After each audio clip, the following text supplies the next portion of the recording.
Bismillahirrahmanirrahim. Assalamualaikum warahmatullahi wabarakatuh. Di sini saya akan menjelaskan cara kerja dari refrigeran. Baik, dalam video kali ini kita akan mempelajari bagaimana refrigeran bekerja dalam sistem HVAC, karena ini sangat penting jika ingin menjadi HVAC.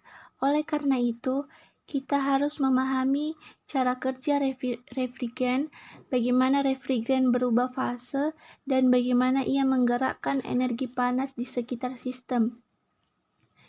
Danforth adalah sumber informasi dan sumber daya yang Anda tuju yang dapat membantu Anda melalui transisi industri pendingin ke refrigeran dan ramah iklim. Mereka memiliki pemahaman yang mendalam tentang semua peraturan baru dan efeknya, dan mereka siap untuk membagikan pengetahuan mereka, dan solusinya adalah Anda. Mereka juga membuat alat yang berguna seperti panduan retrofit refrigeran mereka, alat GWP rendah, dan juga aplikasi CoolShell 2 yang tersedia secara gratis di situs web mereka. Mereka pemilik keren untuk aplikasi yang tersedia secara gratis di situs web mereka. Anda dapat mengaksesnya sekarang dengan mengunjungi refrigeran dan Danforth.com. Berarti ke video sekarang tidak masalah jenis sistem yang Anda lihat, mulai dari lemari es di rumah Anda hingga unit split sederhana dan bahkan pendingin industri besar. Pada dasarnya mereka semua bekerja sama, dan itu karena mereka melewatkan refrigeran di antara komponen utama evaporator, kompresor, kondensor, dan perangkat ekspansi. Ketika kita katakan refrigeran, yang kami maksud adalah fluida yang dapat dengan mudah direbus dari menjadi cairan uap dan juga dikondensasikan dari uap kembali menjadi cairan. Dan kebutuhan ini agar dapat terjadi kembali dalam mendapatkan keuntungan tanpa kegagalan. Jadi apa yang digunakan sebagai sumur pendingin, kita bisa menggunakan air yang akan berfungsi dan digunakan dalam pendingin. Penyerapan sekarang, jika Anda belum menonton video kami tentang penyerapan, pasti dari saya sangat menyarankan Anda melakukannya agar kami yang juga mendapat banyak video menarik lainnya seperti pendingin udara dan hanya HVAC umum dan layanan bangunan. Jadi periksa ini ketika Anda punya waktu, tetapi alasan kami tidak biasanya menggunakan air di unit pendingin umum adalah karena memang begitu refrigeran yang dibuat khusus, yang dirancang khusus untuk tugas kami, dan sehingga mereka dapat berkinerja jauh lebih baik di layar. Anda akan melihat berapa refrigeran yang lebih umum digunakan saat ini, dan itu adalah R22, R134A, dan R410A. Jika Anda tidak tahu apa arti angka-angka ini, maka jangan khawatir. Kita akan melihat berbagai jenis refrigeran di video berikutnya bersama dengan pro dan kontra dari mereka,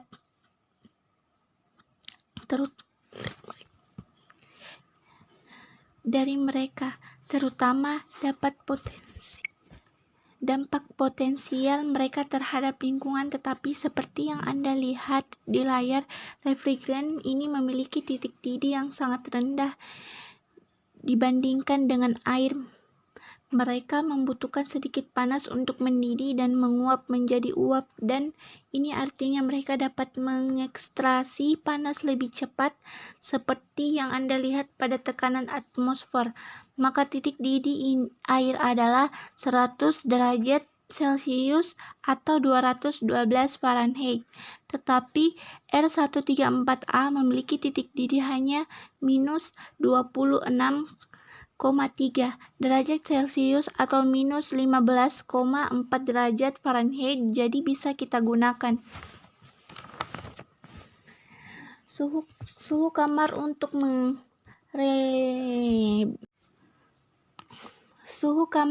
merebusnya dan menghilangkan panas dari ruangan dan menyebar yang keluar ke atmosfer.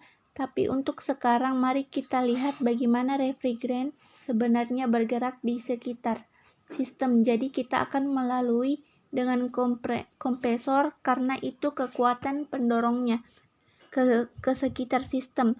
Dan ada banyak hal berbagai jenis kompresor, tetapi dalam video ini kita hanya akan menjadi jenis piston, dan dasar ini membuat sangat jelas dan mudah dimengerti bagaimana caranya bekerja sehingga refrigeran masuk ke dalam kompresor sebagai uap jenuh dan berada pada suhu rendah dan tekanan rendah. Kompresor menarik masuk refrigeran dan mengompresnya dengan cepat.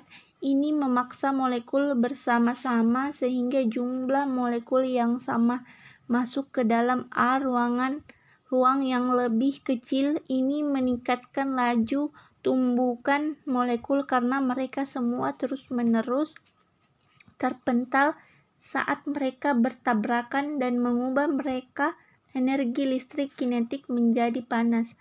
Pada saat yang semua energi yang dimasukkan oleh kompresor diubah menjadi energi internal di dalam refrigeran. Hal ini menyebabkan refrigeran meningkat dalam entalpi, energi internal, suhu, dan tekanan. Dan Anda akan tahu ini jika Anda menggunakan pompa sepeda. Pompa menjadi sangat panas karena tekanan meningkat saat refrigeran berasal kompresor di sekitar kondensor.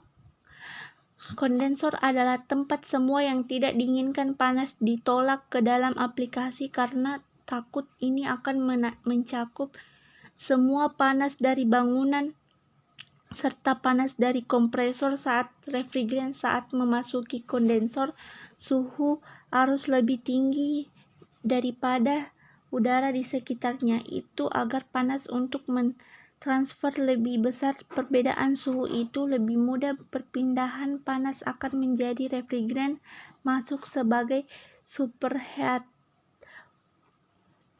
uap pada tekanan tinggi dan suhu tinggi dan melewati tabung kipas kondensor akan menembuskan udara melintas kondensor untuk melepaskan panas seperti Anda meniup sendok sup panas untuk mendinginkannya sebagai udara pukulan di tabung. Itu menghilangkan energi panas dari refrigeran. Sebagai refrigeran melepaskan panas ini akan mengembun menjadi cairan sehingga oleh saat refrigeran meninggalkan kondensor, refrigeran akan menjadi sepenuhnya cairan jenuh. Masih memiliki tekanan yang lebih tinggi tetapi sedikit lebih dingin. Meskipun entalpi dan entropinya akan berkurang. Sekarang Anda akan melihat ini jika Anda menuangkan air mendidih ke dalam gelas.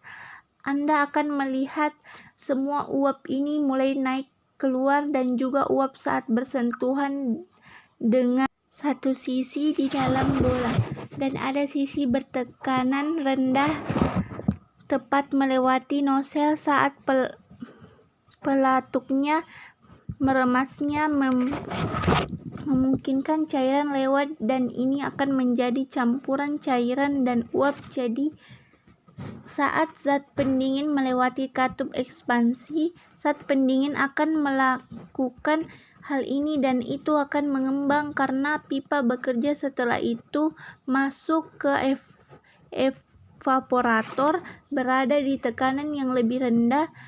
Frischmann akan dapat berkembang ke isi saat mengembang, mengurangi tekanan dan suhu seperti jika Anda memegang kaleng deodoran atau kaleng cat semprot dan menekan noselnya. Anda akan merasakannya menjadi lebih dingin dan dinding wadah akan berkurang bertekan saat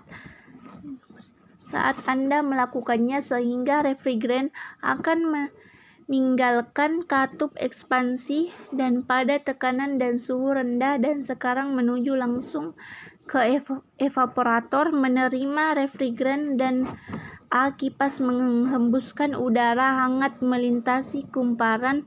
Suhu udara harus lebih tinggi dari suhu refrigeran dingin, dan ini memungkinkannya untuk menyerap lebih banyak energi dan mendidihkan refrigeran sepenuhnya menjadi uap. Seperti memanaskan panci berisi air panas akan menyebabkan air menguap menjadi uap-uap, dan uap akan membawa panas. Jika Anda meletakkan tangan di atas kukus panci, maka Anda akan merasa sangat panas. Jadi tolong jangan lakukan itu di rumah. Dan ingat bahwa refrigeran memiliki sangat titik didih rendah sehingga suhu ruangan cukup untuk